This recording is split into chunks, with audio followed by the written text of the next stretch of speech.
Yunus Textile is one of the trailblazing companies to join Net Zero Pakistan, and I think for companies like Yunus Textile and others, it is a huge opportunity to take a leadership position in the green industrial revolution. But Pakistan can truly become the textile capital of the world when it comes to green textiles. Looking forward to seeing more from Yunus Textile. We at Yunus Textiles are well aware about the climate change and are geared up for a sustainable and green future.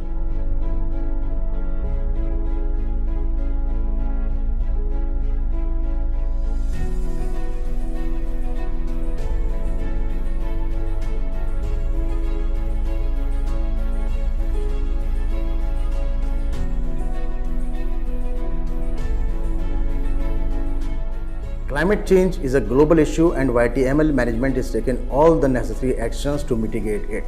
In this regard, Utility Department of YTML is processing to convert all the units on solar system, and in addition to it, we have also replaced all the old engines with new ones having low emissions.